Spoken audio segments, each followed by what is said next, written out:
यार साइम, प्राइम तेरा ट्रिप मेरा में रिटेलर्स के लिए इतना कुछ है, आरएसओस के लिए क्या है? आरएसओ के लिए घंटा ही है और कुछ नहीं है। कौन कहता है कि आरएसओ के लिए इस कैंपेन में घंटा है? आइए चलते हैं और किसी आरएसओ से ही पूछते हैं कि वो इस कैंपेन के लिए कैसे क्वालिफाई कर सकते हैं। अस्सलाम वालेकुम जी, मैं हूं एहतिशाम और मैं टेलीनॉर का एक आरएसओ हूं। जी हाँ, बिल्कुल मुझे पता है प्राइम तेरा ट्रिप मेरा की कैंपेन चल रही है जिसमें आरएसओस के लिए जीतने के लिए बहुत बड़े बड़े इनामात हैं। उन इनामात को कैसे जीता जा सकता है, आरएसओस अपनी अपनी कैटेगरी के हिसाब से रिटेलर्स को इनेबल करेंगे और उस इनेबलमेंट की बेसिस पे आपको डिफरेंट इनामात दिए जाएंगे। तो चलो भाइयों, मैं तो चला अपने अपने बंडल लगवाने एंड रिटेलर्स इनेबलमेंट करवाने। तो देखते हैं मेरे साथ इस कैंपेन को कौन जीतेगा।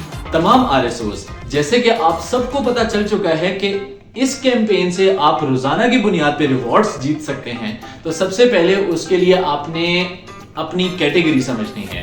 अगर आपके पास 1 से लेके 50 तक रिटेलर्स हैं तो आप सिल्वर कैटेगरी में आते हैं। अगर आपके पास 51 से 75 तक के रिटेलर्स हैं तो आप गोल्ड कैटेगरी में आते हैं, और अगर आपके पास 75 से ज्यादा हैं तो आप प्लैटिनम में आते हैं।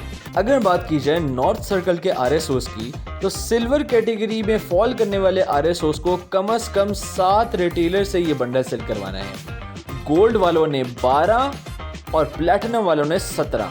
इसी तरह अगर बात की जाए साउथ सर्कल के आरएसओस की, तो सिल्वर कैटेगरी में फॉल करने वाले आरएसओस कम से कम 5 रिटेलर से ये बंडल सेल करवाएं। गोल्ड कैटेगरी में फॉल करने वाले कम से कम 8 रिटेलर से, और प्लैटिनम वाले कम से कम 12 रिटेलर से ये बंडल सेल करवाएं ताकि वो इस प्राइम कैंपेन में क्वालिफाई कर सकें।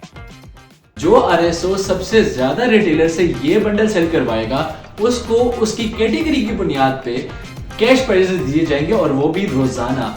उम्मीद करता हूं ये कैंपेन इस वीडियो के बाद आपको समझ आ गई होगी। बहुत बहुत शुक्रिया, ख्याल रखें, अल्लाह हाफिज।